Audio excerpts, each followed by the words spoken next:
Today I've got good news and bad news about Spotify that could change the course of your music career, so you don't want to miss this.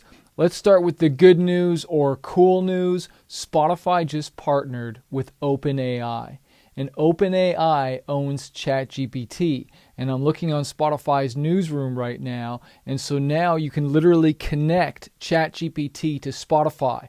I literally typed into ChatGPT, hey, recommend some different bands that are rock or hip hop. And it said, hey, would you like to connect Spotify? And all of a sudden I'm able to connect Spotify, probably giving away certain rights and freedoms. Who knows what they were? I just clicked accept the terms, and now I can start a conversation with ChatGPT and mention Spotify in the prompt, and it'll connect your account. So you can do this, and so now it's recommending me music. I can click on it. It's opening up the Spotify app, but this is a way for you to kind of go back and forth and find new songs and kind of like a listening experience, whether you want to have certain moods or whatnot. So tapping a track will open the Spotify app and allow you to listen and watch directly from there is basically what it does. Next is the bad news, which is kind of just more frustrating that this still happens in our industry. And there's this article by Ars Technica where the headline reads, "Real humans don't stream Drake songs 23 hours a day." A rapper is suing Spotify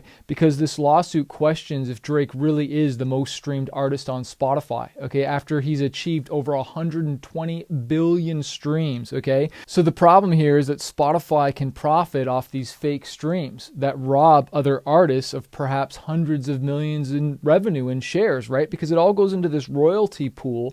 But if someone is getting most of the streams, then the majority of that pool goes to that artist. But if it's just bumping up the numbers because someone's using bots or just playing it 24/7, so there's this artist that is like sued Spotify, okay, for this.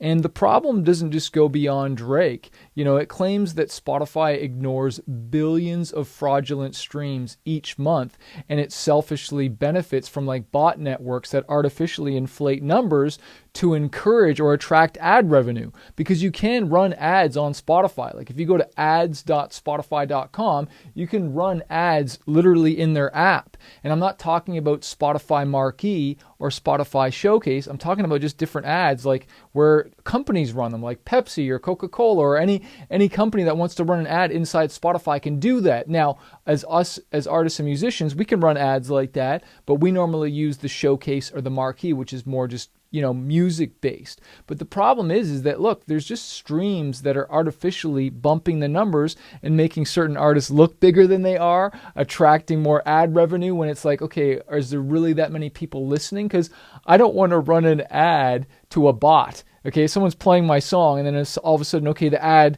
shows up, but there's not even a real human there. That's not going to help me. It's not going to get me any clicks or whatnot. But I guess the question is, am I still charged for that? Probably. I'm charged probably for the impressions, and I'm also charged for the clicks as well too. So as an artist that makes his full-time living off of music, and specifically Spotify is probably 70 to 80% of my revenue right now.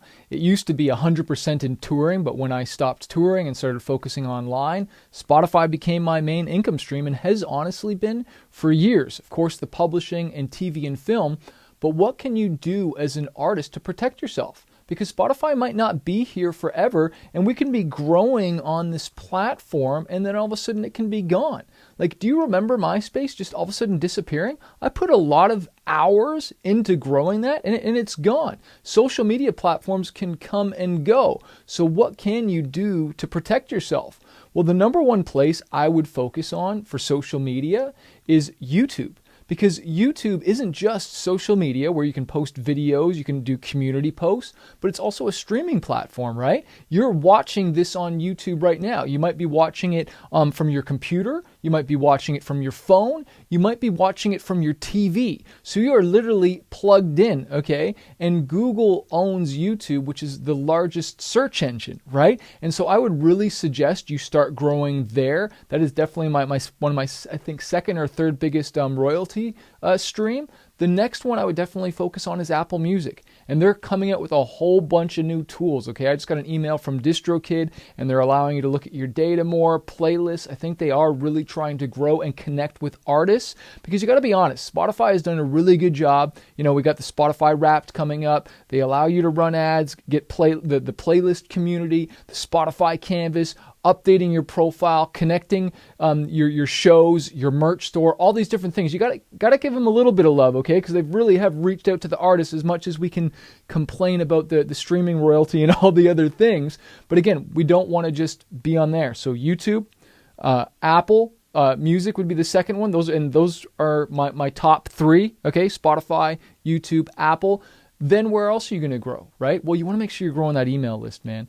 And one of the things we're going to be doing next week on my Spotify 5-day challenge, which you want to come to, is how to sell, how to grow your music career, how to build that email list and connection. So whether any of these income streams or companies disappear, you're not caught with the bag, so to speak. And one of the biggest ways to protect yourself, I learned this from Tony Robbins, is integrating yourself into other people's businesses.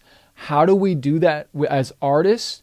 Collaborations, working with other people, okay? And so I spend a whole day on this, on the Wednesday actually next week, on collaborations and teaming up with other people, because if their music career grows and you have songs with them, you have partnerships with them, whether that's publishing or songwriting or credits, or you produce the record, primary artist feature, your career is going to grow. And I'm going to share with you how to do that. So you want to make sure you go to 10xyourfanbase.com. I'll put the link below. We've got the early bird pricing still. The price is going to go up, so make sure you get that.